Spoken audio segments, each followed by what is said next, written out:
relacionar com ele e vira um escândalo porque é um relacionamento interracial entre um branco e uma loira.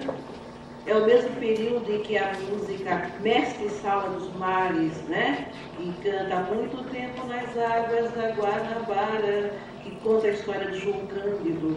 Também a ditadura vai lá e corta a música, é totalmente modificada depois da censura proíbe a música. É exatamente nesse período, então, que nós começamos com uma política de embranquecimento institucional na sociedade brasileira, não por acaso. Não por acaso.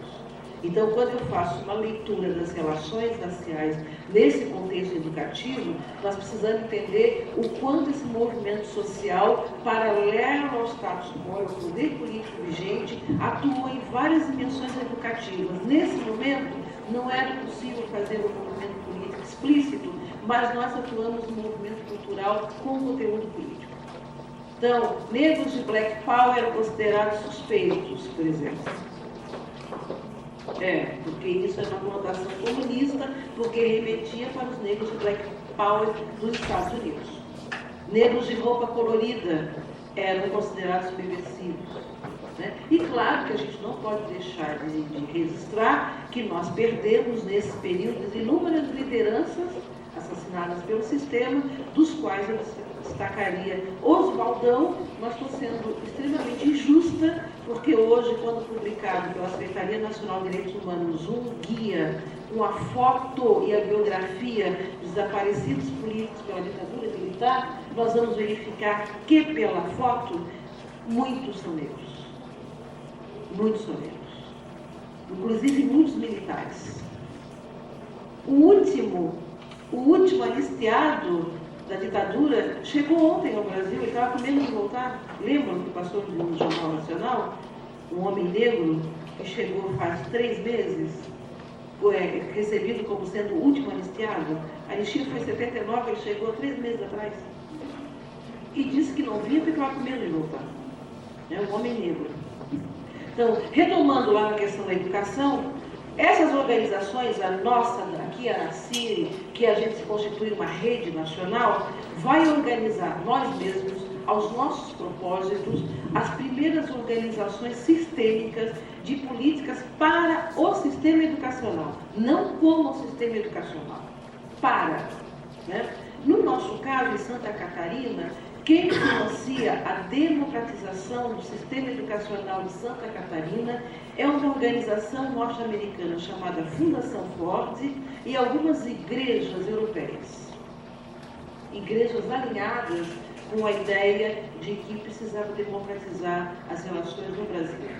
Fora vários organismos sindicais internacionais que vão apoiar no Rio de Janeiro, que vão apoiar em São Paulo, no Rio Grande do Sul, em lugares estratégicos, pontualmente, financiando a atuação dessas organizações. Então, é assim, por exemplo, que a minha organização, a minha ex-organização, o Núcleo de Estudos Negros, passa a publicar um material didático, passa a chamar as pessoas para ir trabalhar no sistema educacional brasileiro. Então, quem democratizou a primeira geração da abertura do sistema educacional para o tema das relações raciais não foram políticas nacionais, não foram recursos nacionais, foram uma articulação do movimento negro brasileiro com organismos internacionais. Organismos que lidavam com a interpretação que os índices de desenvolvimento da população negra estavam abaixo do suportável. Índices que colocavam, por exemplo, aquilo que a gente chamava de massacre de crianças negras, aí vocês vão lembrar do massacre da Cinelândia, né, das mortes de crianças, o surgimento do movimento, que combina com o surgimento do movimento de meninos e meninas de rua, em paralelo ao movimento negro de meninos e meninas de rua. Inclusive, a Pastoral do Negro trouxe muito essa discussão das crianças nessa época. Nós vamos lidar com a nossa juventude, que é morta pela polícia militar massivamente, sem nenhuma descrição. Nós vamos militar nesse período pela formação de professores, e um dos temas que mais ênfase nessa época não é ainda nenhuma política total para trabalhar com esses conteúdos, era a mudança de comportamento no cotidiano do ambiente escolar. A gente denunciava nesse momento que sim, havia racismo no ambiente escolar e que nós precisávamos mudar essa relação. Que sim, que o livro didático, o único instrumento que os nossos alunos tinham acesso eram racistas, na medida que não traziam um conteúdo sobre uma África positiva, na medida que cristalizavam a imagem do negro como um eterno escravo, na medida que as figuras, as ilustrações traziam uma imagem caricata do negro, algumas inclusive denunciadas pelos pesquisadores como próximas a seres selvagens, macacos, etc., né? Traziam funções subalternas para as mulheres negras e para os homens negros. Então, nós começamos por esses primeiros movimentos que foram ganhando adesão e, nos meados dos anos 80, surgem as primeiras leis municipais do Brasil que tornam obrigatório a inclusão de conteúdo de matriz africana em realidade local. Então, eu não sei quanto foi lá no Maringá, assim, aqui tem a lei? Foi na década de 80 também?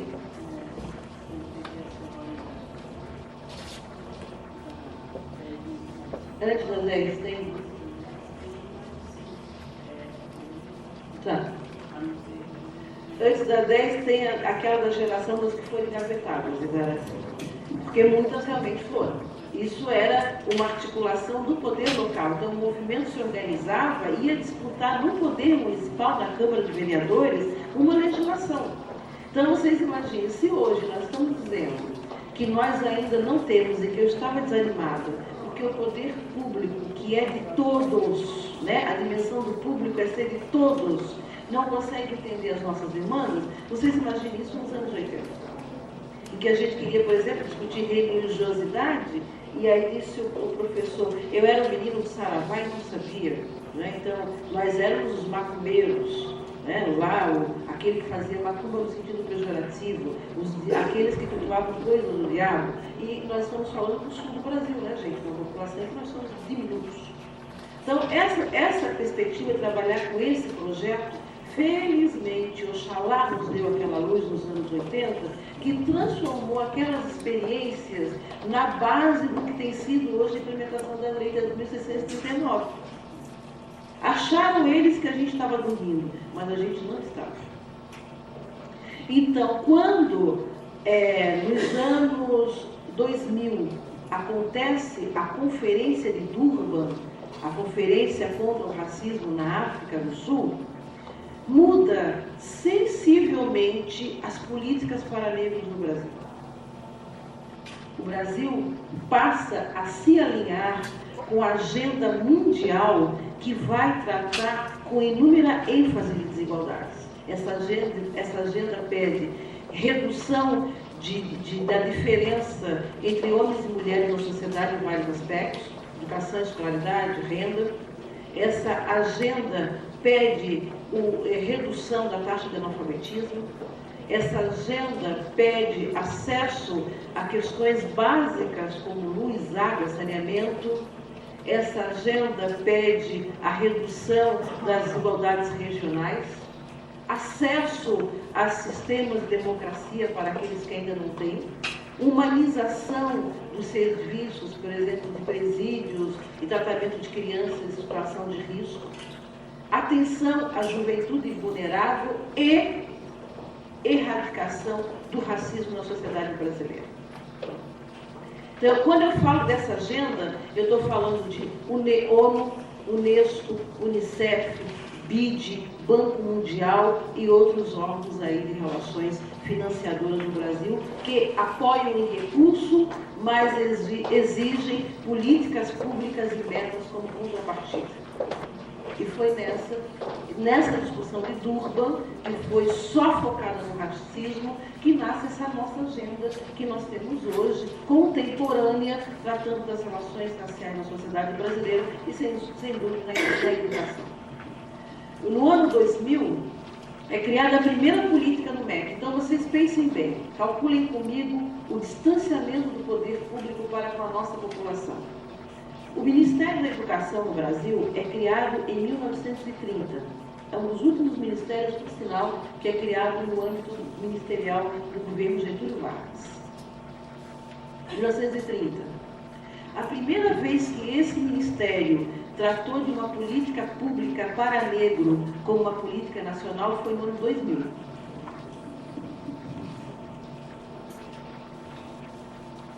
...70 anos depois da sua criação. E a partir de 2003, efetivamente, é que ele está coordenando uma política nacional por conta da Lei 10.639. Porque o movimento vai lá e demanda essa provocação, porque também se a gente não se mexesse, não estariam até agora tratando desse assunto.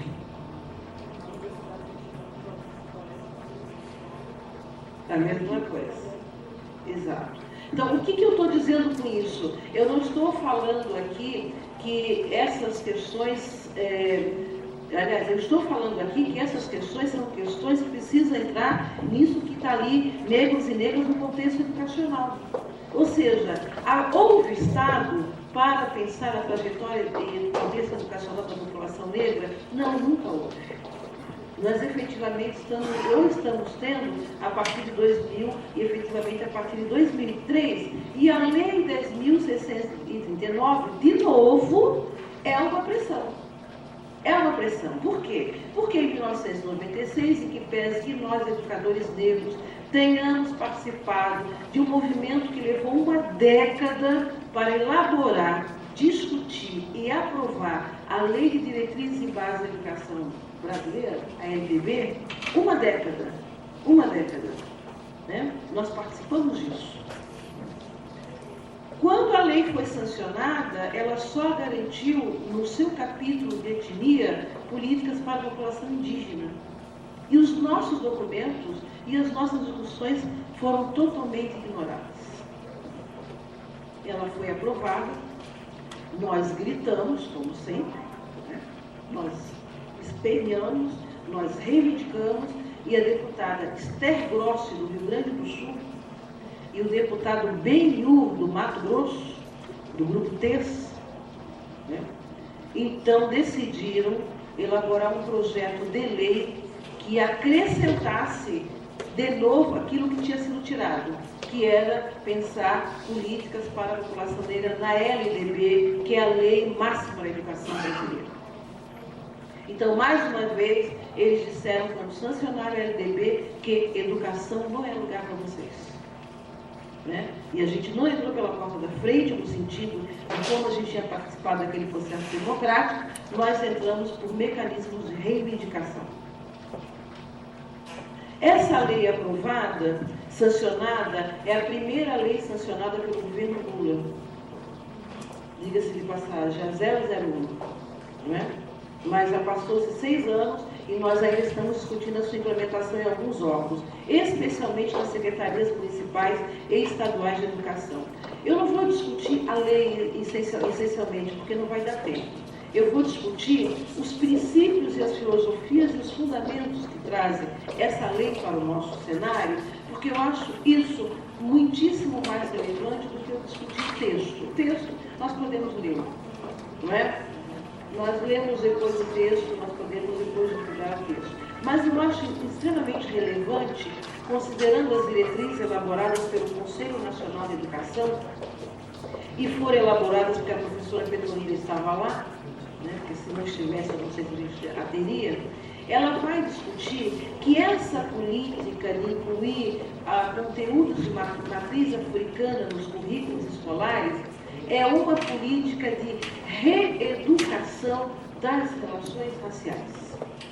Que eu acho isso um dos princípios dos mais importantes para a humanidade, porque a Mãe Lourdes disse, nós precisamos nos unir, não é assim?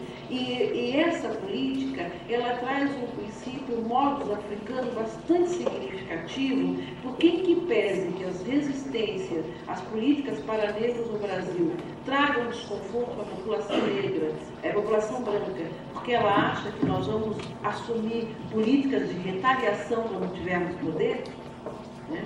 Então, quem tem medo das cotas, quem tem medo de políticas raciais, e por que tem medo dessas políticas raciais, em que pese isso, a diretriz ela já deixa evidente que isso está fora de cogitação. Vocês estão pensando muito mal sobre nós, vocês não sabem nada sobre nós. O que nós queremos é uma política de reeducação das relações raciais.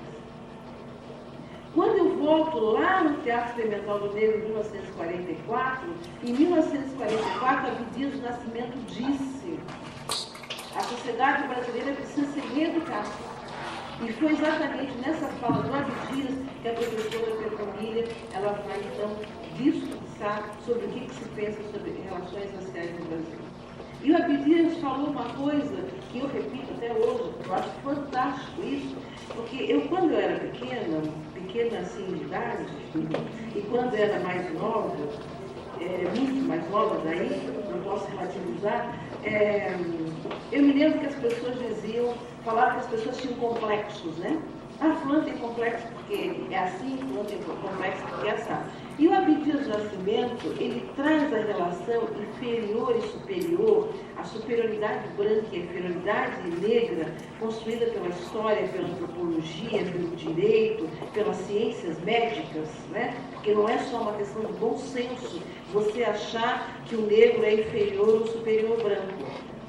Toda a academia científica mundial dedicou-se a querer explicar que o negro é inferior ao branco. Isso é construído, não é só uma coisa espontânea de ela achar. A ciência disse isso. Não é? Então, apesar de tudo isso, o Abdias diz o seguinte: é preciso reeducar a sociedade brasileira, o branco do seu complexo de superioridade e o negro do seu de inferioridade. E quando a Petronila traz isso depois de 2003, é resgatada nessa dimensão. Essa ideia da superioridade do branco é um complexo porque coloca esse branco fora do lugar. Isso assim, né? Isso assim. E a inferioridade do negro também está fora do lugar. Até porque, vou repetir um pouco, falando aqui aos meus amigos lá de Paranavaí que me assistiram ontem, até porque a humanidade é afrodescendente. Ué, o mundo não nasceu, né? Não surgiu na África, o homem não surgiu na África, então, independente da cor de pele que cada um de nós temos e das nossas etnias de origem, nós somos todos afrodescendentes. A meu juízo, é para isso que o conceito de afrodescendente se aplica. É para falar que as nossas conexões humanitárias de origem é a mesma. E que depois vamos tratar da etnia negra, da branca, da cigana e por aí afora. E que quando a gente ensina isso na escola, nós percebemos por experiência que quando nós ensinamos isso aos professores, eu não trabalho com alunos, né? Tem alguns que trabalham, mas eu não. Então, quando eu trabalho com aqueles que deveriam ensinar, que deveriam ter aprendido isso, a desconstrução que essa informação promove no sujeito chamado professor no exercício da sua prática é impactante. Ele reorganiza a sua visão sobre o pensar desse segmento chamado negra e negro brasileiro. Ele tira o negro da senzala e bota na sala de visita, né, que é o lugar onde ele deveria estar, e vai então conversando com esse visitante sobre coisas do estranhamento dele. Então agora, de 2003 até hoje, porque nós já deveríamos, por exemplo, estar na etapa de já ter currículo escolar elaborado nas redes municipais de educação. É isso que a lei manda. Mas por que nós ainda não alcançamos esse momento? Porque nós ainda estamos numa paciência histórica que nós, os negros, temos, né? Aguardando e preparando os atores mais importantes para esse processo para superar o seu estranhamento. Para se desconstruírem naqueles referenciais que assumiram, né? Então, ontem, quando nós provocávamos lá em Paranavaí, falando África, você pensa o quê? E aí eles escorreram sobre algumas questões extremamente negativas. E aí eu os lembrei. E as questões positivas? Eles falaram das questões positivas, mas eles mesmos disseram: se tu não tivesse falado que a gente deveria pensar em questões positivas, nós só teríamos pensado nas negativas. Fome, pobreza, miséria, frase, AIDS, violência. quando na verdade não é isso. Quando na verdade há uma ausência de contextualização. Eu vivo num país em que algumas pessoas estão tomando água do lodo. Eu vivo num país em que algumas pessoas não conseguem ligar a luz porque não tem luz elétrica. Não é verdade? Eu vivo num país em que nós estamos combatendo a fome com políticas de fome zero. Eu vivo num país que tem Bolsa Família, Bolsa Escola, Bolsa Gás. Então, de que pobreza eu estou falando, cara pálida? Qual é a dimensão de pobreza que eu estou falando? E coisas assim muito substanciais, de realidade, climáticas, por exemplo, né? Eu estou vivendo uma experiência que eu não esperava viver. Eu digo, às vezes, oxalá pela injustiça, embora pela tragédia, embora pela tristeza, é justo. Embora, lamentavelmente embora. Porque eu me lembro que quando eu comecei a discutir África em Santa Catarina e também Nordeste, algumas pessoas de Santa Catarina, alguns grupos, diziam que era um monte de gente malandra que não queria trabalhar. O Nordeste é assim, tanto que nós tivemos aqui no sul do Brasil um movimento de separar o sul do resto do país. E tinha uma conotação racista, esse movimento, né? E relacionado com a política desenvolvimentista. Nós aqui do sul, os trabalhadores, trabalhamos para aqueles malandros do lado do Nordeste. Foi assim que eu vi lá em Santa Catarina. Hoje eu tenho observado, lamentavelmente, porque o meu espectro humano lamenta, mas eu acho que a vida é uma escola. Hoje eu tenho observado aqueles homens pródigos financeiramente em uma época, hoje reivindicando política do governo, porque a seca acabou com a sua plantação. Porque a chuva matou o seu gado. Porque a seca assolou o oeste de Santa Catarina e o chão rachou, que nem rachava lá no Nordeste, que nem racha mais. E ninguém está envergonhado em ir bater no governo federal para pedir subsídio para poder se reerguer. E ninguém ali está dizendo que eles são malandros. Né? Então, são essas dimensões que a gente vai se reeducando para poder se aprimorar nesse debate sobre que sociedade queremos. Então, essa reeducação das relações raciais passa, sobretudo, por esse aspecto. Não entendamos que vamos ter política pública eficiente se não houver essa reeducação. Se nós não combatemos, por exemplo, o racismo institucional, que é aquele que quem está no poder público faz aquilo que ele acha e não o que o sistema tem que oferecer para todos. Então eu vou voltar aqui alguns meses, alguns anos, assim, não sei quando, para ver, por exemplo, o quanto avançou estruturalmente.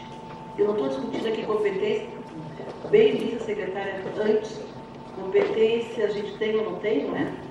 Ela disse isso, mas estrutura é uma outra questão. Então eu quero saber, independente aqui da competência do assessor, quero conversar para saber daqui a quantos anos, qual é a estrutura que você vai ter para trabalhar com essa política. Porque se você não tiver estrutura, não há política. A política afirmativa e a reeducação, ela se organiza nessa prática. Não é verdade? Ela se organiza nessa prática, como estávamos questionando ontem. Por que o magistério é uma profissão essencialmente feminina no Brasil inteiro e por que na história do Ministério da Educação a gente só teve uma ministra mulher? Porque as relações de poder tratam mulheres e negros desta forma. Não é para este lugar. Então, por exemplo, não adianta eu ter uma coordenadoria do negro simbólica. Ela tem que ter o poder de mudar aquilo que os negros a convocam para a mudança. E nesse aspecto da educação racial, ela precisa, inclusive, empreender mecanismos de reeducação do poder público. De aprender conosco como pensar a sociedade, porque nós temos experiências muito singulares de pensar a sociedade, assim como as mulheres também o têm. Caminhando mais um pouco, vou falar mais 15 minutos e depois vocês conversam comigo, porque eu acho que falar sem ouvir não dá. Então vocês vão precisar conversar comigo. Caminhando mais um pouco, eu diria que um outro aspecto deste que nós trouxemos, quando nós trouxemos para o debate da educação, é trabalhar com o conceito de inclusão e de exclusão. Quem está fora, quem está dentro. Né? Então, necessariamente não quer dizer que quem aparentemente esteja dentro esteja incluído. É só representação. A inclusão se dá na política pública.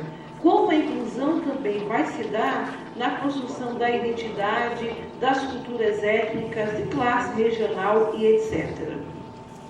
Por fim, para concluir, antes que a gente possa fazer o debate, negras e negros no contexto educacional hoje representam a liderança das políticas públicas de promoção da igualdade racial no Brasil.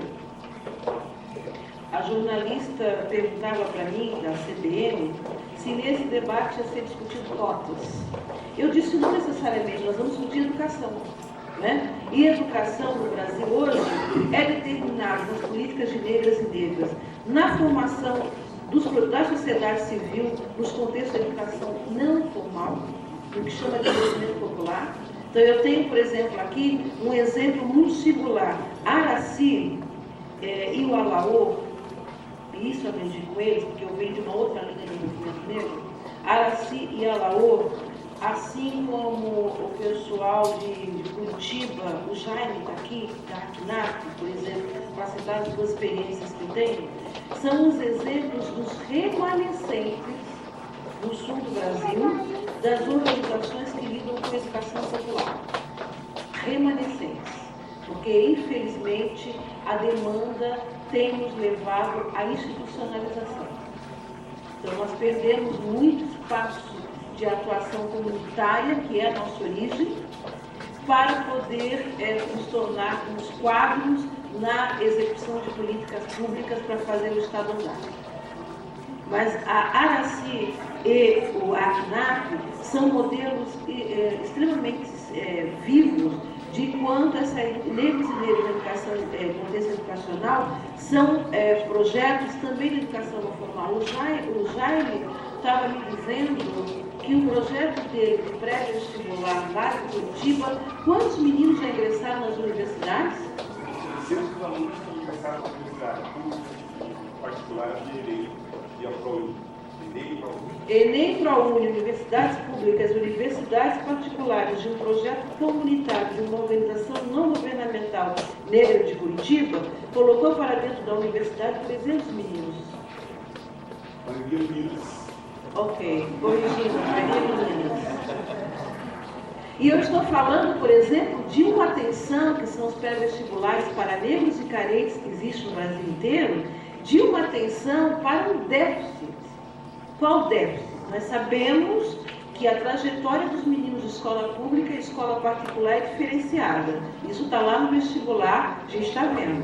E nós sabemos que dentro da escola pública, a trajetória de meninos negros e meninos brancos é mais diferenciada ainda. Então, o movimento negro, ao entender que precisava fortalecer as possibilidades desse jovem ingressar no ensino superior, criou pré-vestibulares em tudo quanto é canto do país, com várias modalidades. Eu tenho pré-vestibular dentro de terreiros de candomblé, eu tenho dentro da igreja, da pastoral liderando, e eu tenho dentro do sindicato, nos espaços, equipamentos urbanos e públicos, onde foram possíveis. Os professores são negros e negras, que são voluntários, geralmente universitários, que já concluíram o seu curso superior e que voltam para esses projetos para contribuir para que outros possam acessar. Então, por exemplo, cotas é só uma pontinha de uma política. Existem outras políticas sendo colocadas, não é? Nós trabalhamos, por exemplo, com formação de professores, nós, o movimento, para além da instituição. Bom, eu estou aqui hoje. Eu costumo dizer que esse nosso ato é aquilo que o Paulo Freire chama de boniteza pedagógica. Eu tenho as minhas linhas afro na pedagogia e a linha não afro que eu trabalho é a paulo freireana. E Paulo Freire diz que educar exige atos de gentileza e de boniteza pedagógica. Então eu conto para vocês uma história em que as chances de eu estar hoje aqui, empunhando o microfone e falando a vocês de um conhecimento que eu adquiri, eram quase que nulas. Se não fosse as experiências que a comunidade negra me deu de pequena. Se não fosse eu olhar para dentro da comunidade e ver referências positivas, como aquele professor disse, a da minha mãe, que quando a escola me achibatava, ela me recebia no colo dela e me empurrava de novo, porque a mãe dele não disse que era para ele ficar dentro de casa. Ela fortalecia a autoestima para ele ir para a guerra. Né? Para ele hoje estar sentado aqui empunhando e relatando o que ele relatou. A importância dos princípios, dos valores civilizatórios africanos presentes nas nossas comunidades de então, menos do que hoje, porque a minha geração, infelizmente, não foi competente para receber isso dos mais velhos e ensinar isso para os mais novos. Mas antes, nós tínhamos uma comunidade inteira nos educando. O velho, o idoso, os adultos, as crianças entre si também. Tanto que na África se diz que quando se educa uma criança, não é tarefa de uma pessoa, é de uma comunidade inteira.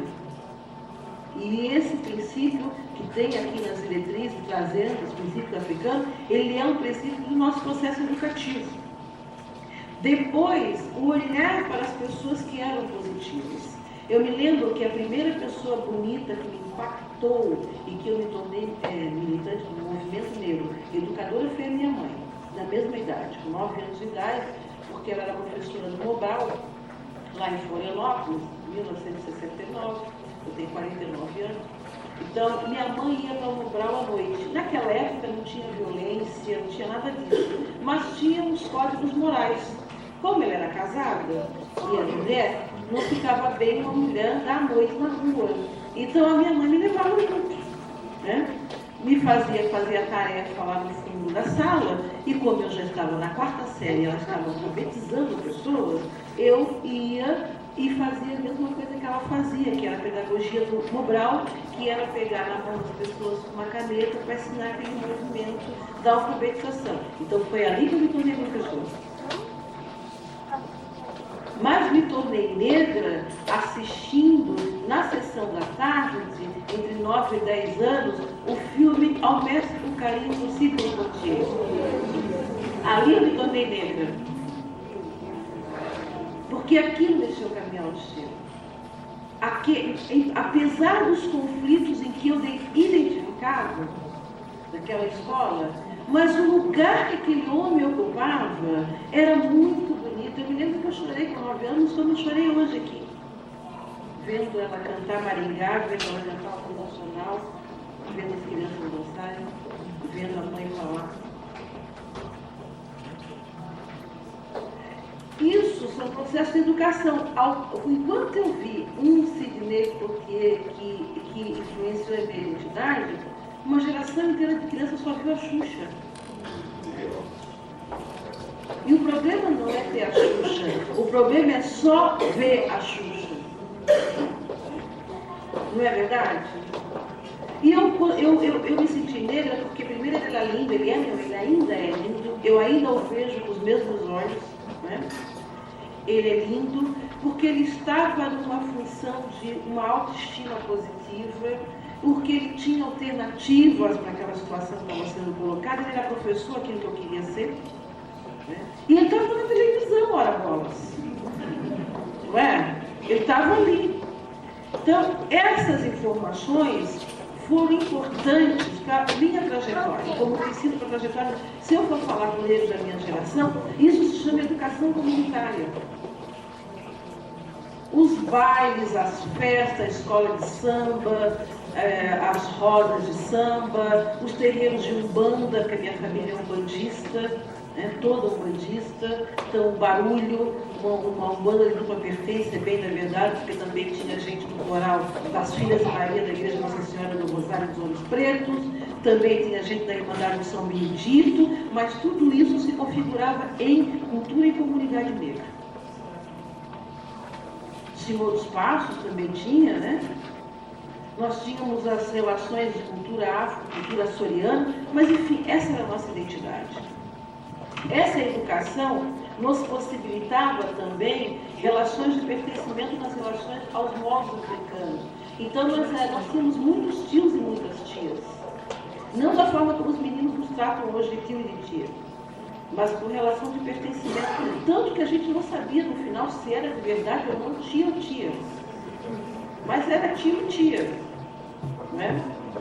Nós tínhamos relações de respeito ao ambiente familiar, não importasse qual era a estrutura desse ambiente, geralmente muito simples, mas as crianças deixavam os calçados na porta e entravam descalços. Isso era um sinal de reverência. Nós não falávamos quando os adultos não nos davam autorização para falar. E ouvíamos muito. E como era uma cultura oral, que é uma coisa que me chama muita atenção, todo esse conteúdo é oral. Quem está escrevendo é a geração de 70 para cá.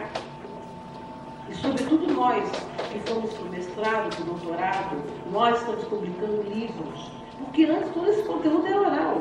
O movimento negro, quando vai me formar, me fortalecer, já universitário, enfim, mas para que eu pudesse ser um quadro dele, ele me formou para isso, não foi por acaso, eu também não tive muita escolha, porque dentro do universo das pessoas que tinham, eu tinha uma universidade. Então eu precisava que tivesse esse domínio, desse letramento, para poder desenvolver políticas que o movimento estava apontando lá na frente. Tanto que a minha ex-organização tem um vereador que tem 20 anos de mandato na Câmara de Vereadores. Primeiro negro, eleito em Florianópolis, e está lá no 5º mandato. É o mandato mais longo da Câmara de Vereadores atualmente. Né? Isso foi uma estratégia. Vai para o parlamento ele, vai a Jerusalém para a academia aqui, vai não sei quem para não sei aqui. Mas entre os poucos que nós tínhamos. E essa estratégia foi criada na possibilidade de eu ler coisas. Eu me lembro que eu li o Capital. Quando eu li o Capital, eles embrulhavam o Capital, os mais velhos, e foi no jornal para levar para casa. E eles não me disseram no começo por quê, mas eles me colocavam tanto medo que eu nem respirava enquanto estava com o livro na sacola. Eu li muito marxismo africano enrolado na folha de jornal. Eles diziam, vai direto para casa. Se chegar alguém, tu guarda. Que guarda? Eu cansei de ler com um cobertor em cima da cabeça. Porque não podia ler, né? Tinha problemas, vocês sabem quais eram os problemas.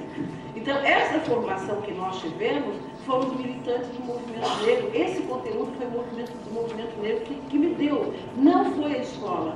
Em quase 30 anos de ambiente escolar, eu não me lembro de ter sentado numa aula qualquer em que o professor do primário ao mestrado tenha dito: vamos tratar hoje da cultura africana. Tudo que eu sei foi o movimento negro quem me ensinou ou quem abriu os caminhos para eu ensinar. E hoje, para implementar a Lei 10.639, somos nós que precisamos mudar os sistemas educacionais, aqueles que não nos queriam, para poder ensinar como é que se faz. Esse é o ato da política pedagógica que fala com vocês. Nós queremos mudar a sociedade na nossa perspectiva. E não naquela perspectiva dos africanos nossos antepassados que foram escravizados, humilhados, foram abusados na ancestralidade. Então, assim, nesse primeiro momento, eu gostaria então de encerrar dizendo que para todo esse processo, o primeiro, o contemporâneo, o atual, eu tenho certeza que o futuro, negros e negras foram, continuam e continuarão sendo figuras preponderantes dessa política. A escola não sabe como fazer sem a nossa presença. Isso é uma ironia, porque a escola nunca quis a nossa presença, historicamente falando. E nós estamos aqui, então, oferecendo essas possibilidades para que a população não branca também se digne a dizer que quer aprender sobre isso e que quer se reconstruir em outros patamares nesse âmbito da relação da educação racial, que é uma sociedade sem racismo, sem machismo e com direito a todas as identidades e com conceito de público com o conceito de para todos, sem nenhum de fora. Obrigada.